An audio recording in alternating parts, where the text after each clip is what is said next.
नमस्कार, news at 9 programme में आपका स्वागत है। मैं हूं अमृत उपाध्याय। आइए जल्दी से देखें आज के हेडलाइंस। पीवी नरसिम्हा राव की जयंती आज। आर्थिक सुधारों के जनक थे Narasimha Rao, look east policy के लिए थे मशहूर। हिंदी @UN प्रोजेक्ट के तहत भारत ने दिया डोनेशन। हिंदी भाषा को बढ़ावा देना है मकसद। भारत की ऑफिशियल लैंग्वेज है हिंदी।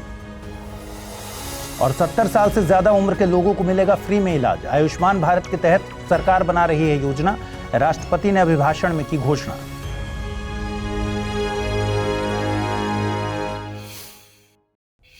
आइए खबरों की शुरुआत करें। प्रधानमंत्री नरेंद्र मोदी ने भारत के पूर्व प्रधानमंत्री पीवी नरसिम्हा राव की जयंती पर श्रद्धांजलि अर्पित की।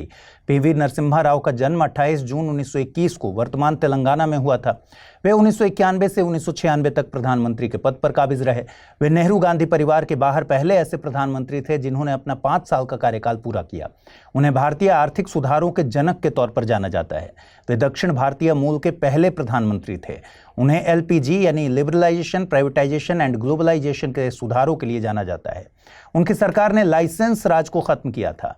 लिबरलाइजेशन यानी उदारीकरण से मतलब होता है कि सरकार के प्रतिबंधों में कमी के साथ ही बिजनेसेस को आयात निर्यात से जुड़े निर्णयों की ज्यादा आजादी दी जाए। वहीं प्राइवेटाइजेशन यानी निजीकरण से मतलब होता है सरकार के बजाय उद्योगों के प्रबंधन में निजी क्षेत्र की भूमिका को बढ़ावा देना। ग्लोबलाइजेशन यानी वैश्वीकरण, पूरे LPG का मकसद वैश्वीकरण ही है।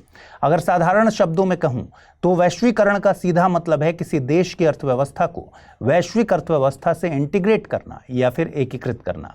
लेकिन वैश्वीकरण एक बहुआयामी प्रक्रिया है।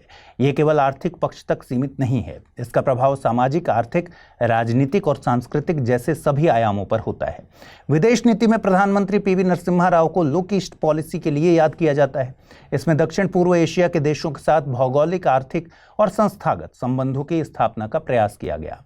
आसियान देशों को इस नीति का केंद्रीय भाग माना गया था।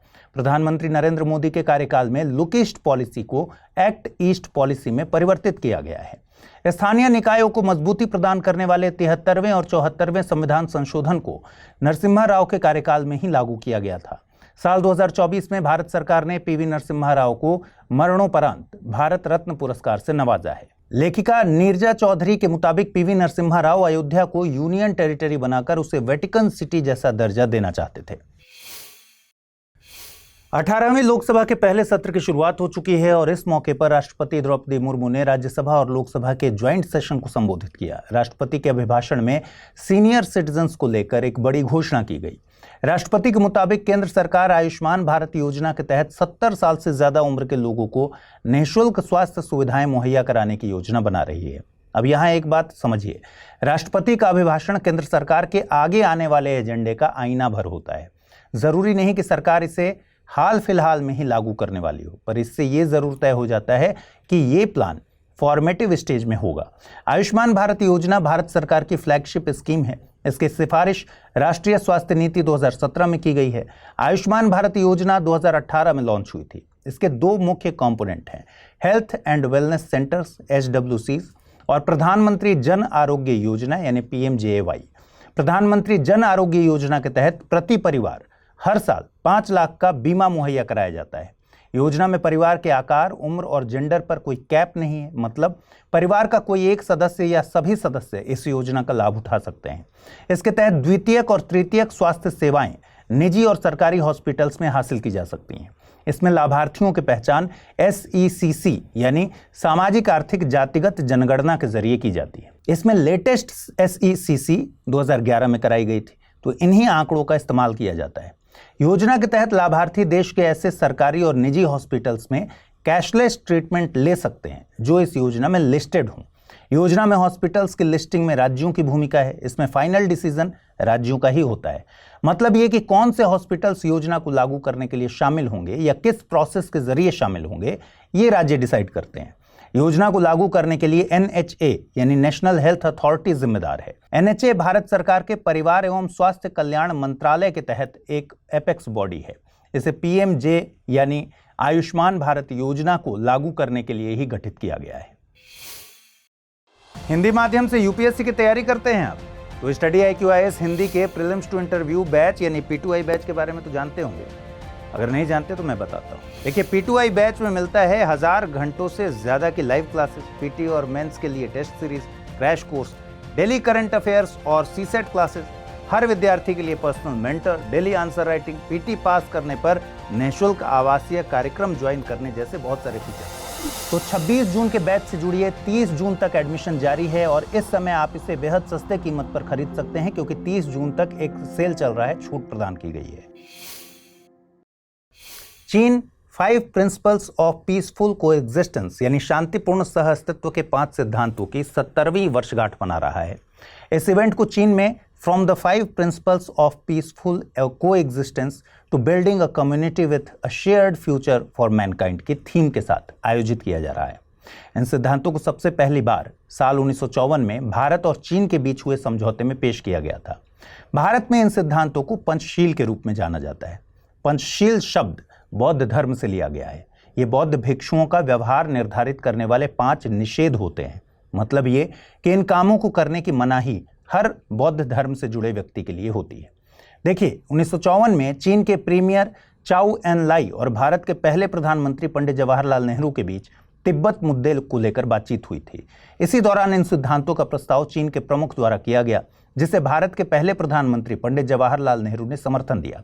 पंचशील समझौते को आधिकारिक तौर पर the agreement on trade and intercourse with तिब्बत रीजन नाम से जाना जाता है। इस पर भारत की तरफ से चीन में एम्बेसडर एन राघवन और चीन के विदेश मंत्री के द्वारा साइन किए गए थे। समझौते में दोनों देशों के बीच व्यापार को बढ़ावा देने से लेकर कई तरह के प्रावधान शामिल थे, लेकिन सबसे अहम प्रावधान था कि इस समझौते में पहली बार भारत ने तिब्बत को चीन का हिस्सा माना था। यह समझौता भारत के पहले प्रधानमंत्री जवाहरलाल नेहरू के अंतर्राष्ट्रीय संबंधों के विजन का एक महत्वपूर्ण हिस्सा था, लेकिन ये विजन 1962 में चीन के साथ हुए युद्ध से खत्म हो गया। आइए पहले समझते हैं पीसफुल कोएग्जिस्टेंस के ये 5 सिद्धांत हैं क्या। पहला सिद्धांत है एक दूसरे की क्षेत्रीय अखंडता और संप्रभुता के लिए परस्पर सम्मान। इसका मतलब है कि हर देश दूसरे की सीमाओं और शासकीय अधिकारों का सम्मान करता है। दूसरा सिद्धांत है परस्पर अनाक्रमण, यानी दोनों देश एक दूसरे पर हमला न करने के लिए सहमत हैं। तीसरे सिद्धांत के मुताबिक एक दूसरे के आंतरिक मामलों में परस्पर हस्तक्षेप न करना शामिल है। चौथा सिद्धांत समानता और पारस्परिक लाभ, यानी दोनों देश यह सुनिश्चित करना चाहते हैं कि उनके संबंध दोनों को समान रूप से लाभान्वित करें। और पांचवा सिद्धांत संघर्ष के बिना शांति के साथ रहने की बात करता है। 1954 में भारत और चीन के बीच हुए समझौते के बाद 1955 में इंडोनेशिया के बांडुंग में पहली एशियन अफ्रीकन कॉन्फ्रेंस आयोजित की गई थी। इस कॉन्फ्रेंस में 10 पॉइंट के एक डिक्लेरेशन को अपनाया गया था, जिसमें पंचशील के 5 सिद्धांत भी शामिल थे। इसी सम्मेलन ने ही नाम यानी गुटनिरपेक्ष आंदोलन की नींव रखी। गुटनिरपेक्ष आंदोलन को अंग्रेजी में नॉन अलाइनमेंट मूवमेंट यानी NAM कहते हैं। इसके लिए प्रचलित शब्द नाम ही है। नाम के अस्तित्व में आने की कहानी भी 3 दोस्तों की फ्रेंडशिप से शुरू हुई थी।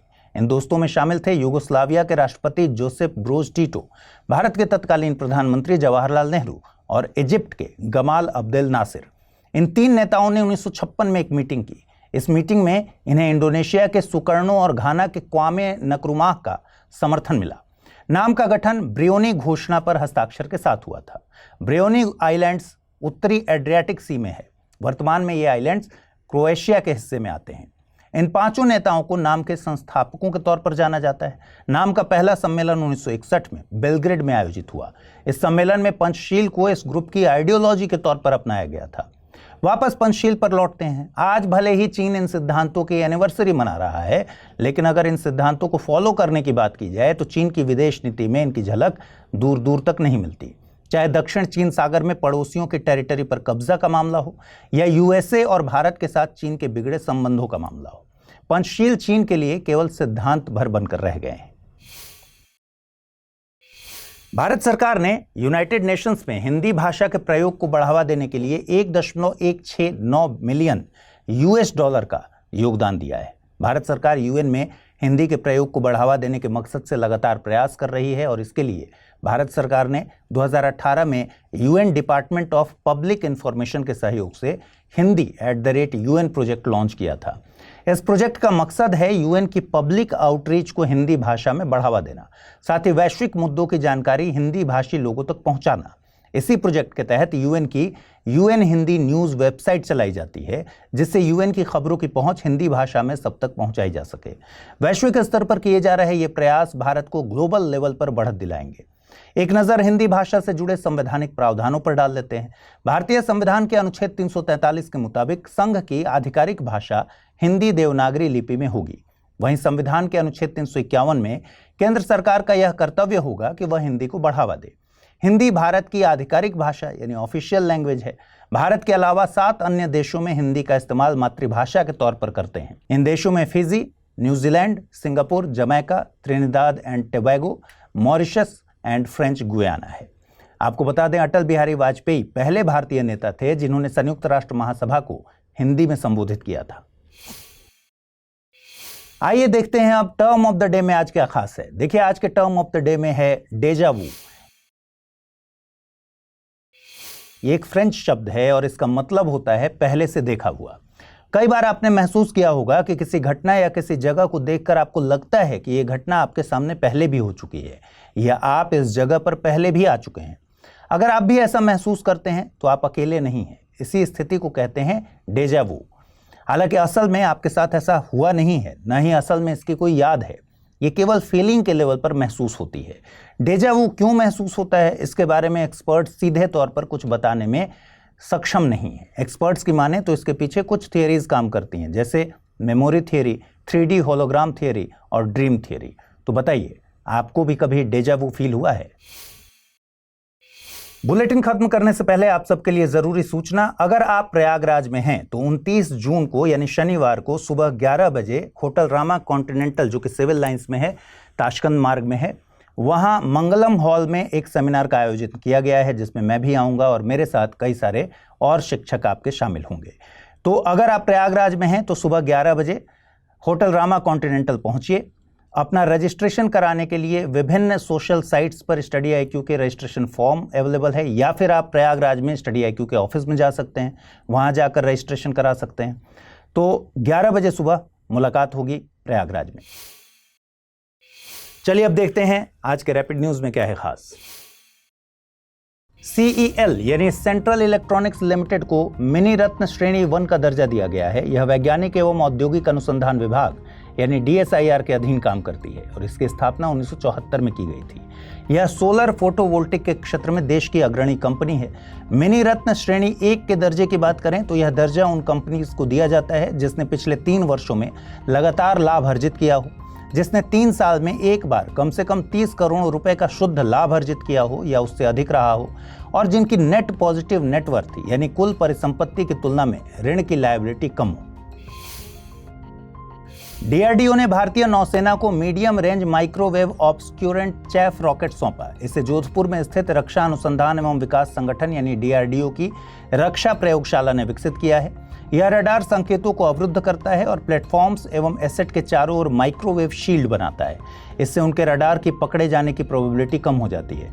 इस रॉकेट को दागे जाने पर यह अंतरिक्ष में माइक्रोवेव ऑब्सक्यूरेंट बादल बनाता है, जो अंतरिक्ष में रडार संकेतों को अवरुद्ध करता है। इससे यह रेडियो फ्रीक्वेंसी कैप्चर करने वाले इंस्ट्रूमेंट से बचाव प्रदान करता है। वर्ल्ड बैंक ने migration and development brief 2024 report जारी की। यह इस रिपोर्ट का 40वां संस्करण है। रिपोर्ट के अनुसार 2023 में निम्न और मध्यम आय वाले देशों को $656 बिलियन का रेमिटेंस प्राप्त हुआ था। सबसे अधिक रेमिटेंस प्राप्त करने वाले 5 देशों में इंडिया, मैक्सिको, चाइना, फिलीपींस और पाकिस्तान हैं। भारत 2023 में सबसे अधिक रेमिटेंस प्राप्त करने वाला देश बना था। इस वर्ष में भारत को $120 बिलियन का रेमिटेंस प्राप्त हुआ। इसके अलावा प्रवासियों के लिए सबसे पसंदीदा देश संयुक्त राज्य अमेरिका, जर्मनी, सऊदी अरब, रूस और यूनाइटेड किंगडम है। दक्षिण कोरिया, अमेरिका और जापान ने पहली ट्राइलैटरल मल्टी डोमेन एक्सरसाइज शुरू की। यह दक्षिण कोरिया के दक्षिणी द्वीप जेजू में शुरू हुई। यह एक्सरसाइज बैलिस्टिक मिसाइल रक्षा, वायु रक्षा, खोज और बचाव, समुद्री अवरोधन और रक्षात्मक साइबर प्रशिक्षण पर केंद्रित होगा। यह अभ्यास उत्तर कोरिया से खतरों के खिलाफ सुरक्षा सहयोग को मजबूत करने के लिए आयोजित किया जा रहा है। दरअसल हाल ही में दोनों देशों ने एक व्यापक रणनीतिक साझेदारी संधि पर हस्ताक्षर किए थे। इसके अलावा अमेरिका दोनों देशों के साथ द्विपक्षीय अभ्यास भी आयोजित करता है, जिसमें दक्षिण कोरिया के साथ फ्रीडम शील्ड और जापान के साथ कीन एज शामिल है। वैश्विक स्तर पर नशीली दवाओं के उपयोग में चिंताजनक वृद्धि दर्ज की गई। यूएनओडीसी यानी United Nations office on drug and crime द्वारा जारी वर्ल्ड ड्रग रिपोर्ट इसी ओर इशारा करती है। रिपोर्ट बताती है कि 2022 में दुनिया भर में नशीली दवाओं के उपयोगकर्ताओं की संख्या लगभग 29.2 करोड़ हो गई है, जो पिछले दशक की तुलना में 20% की वृद्धि को दिखाता है। सबसे चिंताजनक बात यह है कि महिलाओं में ड्रग का उपयोग बढ़ा है। वहीं एक अच्छी खबर यह भी है कि वैश्विक अफीम उत्पादन में भारी गिरावट देखी गई। 2023 में अफीम उत्पादन में 74% की गिरावट आई है। वहीं अफगानिस्तान में अफीम उत्पादन में 95% की भारी कमी आई है, लेकिन म्यांमार में 36% की वृद्धि देखी गई है। आइए अब जल्दी से देखते हैं आज के बुलेटिन पर आधारित क्या प्रश्न बन सकते हैं। पहला सवाल है, फ्रीडम शील्ड एक्सरसाइज किन दो देशों के बीच आयोजित की जाती है? जापान दक्षिण कोरिया यूएसए, यूएसए जापान या फिर भारत यूएसए? अगला प्रश्न है, हिंदी @UN प्रोजेक्ट का मकसद है भारतीय संविधान के 8वीं अनुसूची में शामिल सभी भाषाओं को बढ़ावा देना, भारतीय भाषाओं में लोकलाइजेशन को बढ़ावा देना, यूएन की पब्लिक आउटरीच को हिंदी में बढ़ावा देना या फिर हिंदी साहित्य को वैश्विक स्तर पर मान्यता दिलाना। आइए देखते हैं पिछले बुलेटिन में आपसे क्या सवाल पूछे गए थे और उनके सही जवाब क्या हैं। पहला प्रश्न था, स्फूर्ति और एस्पायर योजना संबंधित हैं रेलवे, सूक्ष्म लघु और मध्यम उद्योग, स्वास्थ्य या फिर महिला सशक्तिकरण? सही जवाब है विकल्प बी। दूसरा प्रश्न था, हाल ही में पशुधन पर कार्बन उत्सर्जन टैक्स लगाने वाला पहला देश निम्नलिखित में से कौन सा है? Netherland, Denmark, Spain, Paraguay? सही जवाब है विकल्प बी। तो आज इस बुलेटिन फिलहाल इतना ही। कल रात 9 बजे पूरे हफ्ते के कंपाइलेशन के साथ आपसे मुलाकात होगी। ख्याल रखिए अपना, ठीक से पढ़ाई कीजिए। अगर आप इस बुलेटिन की PDF हासिल करना चाहते हैं तो अमृत उपाध्याय 007 टेलीग्राम चैनल है, जिस पर इसकी PDF रोजाना मिलती है और आज पूछे गए सवालों का जवाब भी देना है कमेंट बॉक्स में। नमस्कार।